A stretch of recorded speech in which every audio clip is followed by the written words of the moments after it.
Good morning बच्चों। जैव प्रक्रम चैप्टर की मैंने सारी वीडियो पहले भेजी हुई हैं। आप वो सारी वीडियो देखो और ये जो मैं क्वेश्चंस करा रही हूँ ये आपके जुलाई सेट के लिए बहुत इंपॉर्टेंट हैं, क्योंकि उसमें ज़्यादातर आपके शॉर्ट आंसर टाइप क्वेश्चंस आएंगे। तो आप वो सारी वीडियो देख लो, उसके बाद आप इसको टेस्ट की तरह सॉल्व करना, ये बहुत आपको ईजी लगेगा।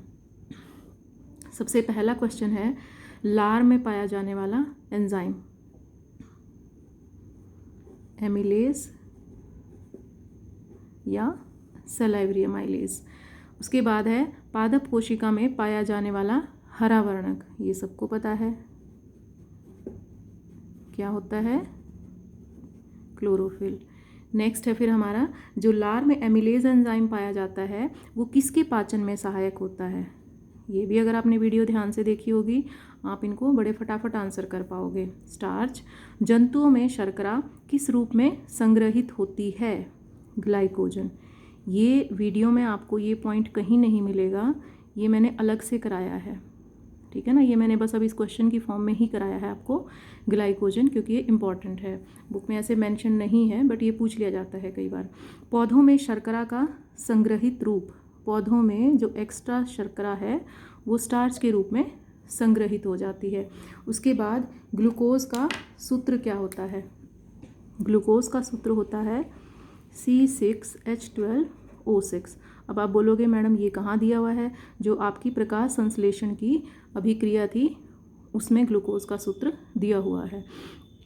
फिर है, रंध्र का खुलना व बंद होना किन कोशिकाओं का कार्य है, द्वार कोशिकाएं, जो रंध्र के दोनों तरफ होती हैं। उसके बाद है, आमाशय में प्रोटीन को पचाने वाला एंजाइम कौन सा होता है, पेप्सिन। अग्नाशय से स्रावित होने वाला प्रोटीन को पचाने वाला एंजाइम ये होता है ट्रिप्सिन। देन वसा को पचाने वाला एंजाइम लाइपेज।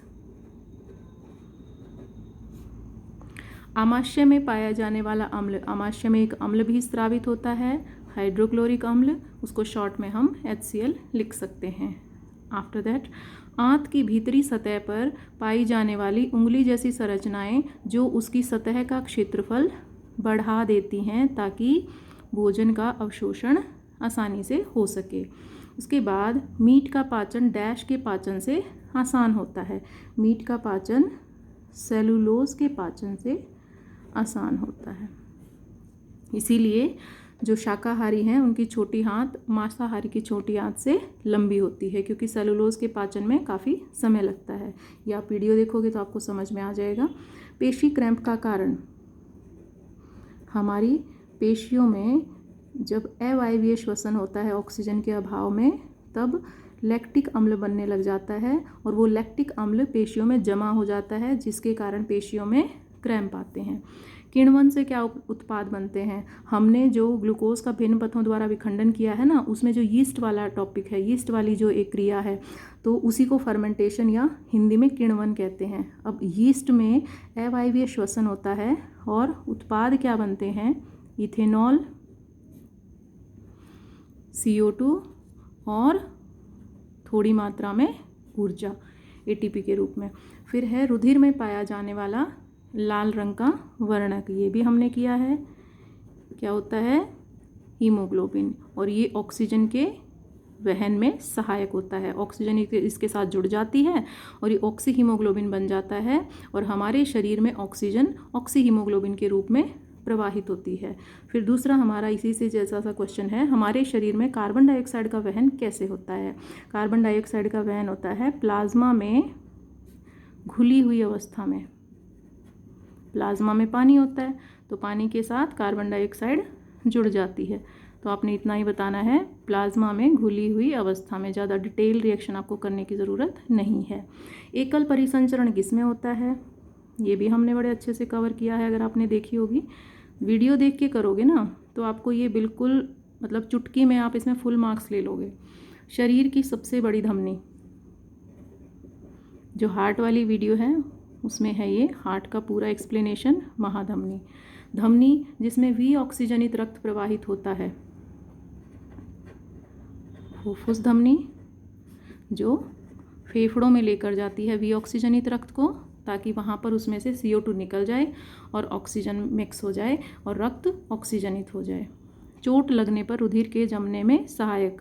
रुधिर में 3 तरह की कोशिकाएं हैं, उनमें से ही एक तरह की कोशिकाएं हैं प्लेटलेट्स, जो चोट लगने पर रुधिर के जमने में सहायता करती हैं। दूसरी हैं हमारी RBC और WBC। RBCs में हीमोग्लोबिन पाया जाता है जो ऑक्सीजन के वहन में सहायक है, और दूसरी हैं WBC, वो हमारी बॉडी के सोल्जर बोला जाता है क्योंकि वो हमें बीमारियों से बचाती हैं।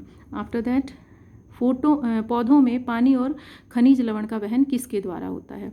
ये भी हमने 9th में भी किया है ये, और 10th में भी किया है। एक उत्तक होता है पौधों में जिसको जाइलम कहा जाता है। पानी और खनिज लवण जाइलम के द्वारा और भोजन का वहन फ्लोएम के द्वारा। जो भी फोटोसिंथेसिस के उत्पाद होते हैं उनका वहन फ्लोएम के द्वारा होता है। उसके बाद फिर ग्लूकोज का विखंडन से ही ये 2 क्वेश्चन हैं। पाइरुवेट का विखंडन कहाँ होता है ना? कोशिका में पूछा गया है, कोशिका में कौन से स्थान पर। अब पाइरुवेट जो है वो पाइरुवेट से CO2 जल और ऊर्जा बनती है। अगर आप वो विखंडन वाला ध्यान से आपने किया होगा टॉपिक तो आप समझ जाओगे कहाँ पे होता है ये, माइटोकॉन्ड्रिया में।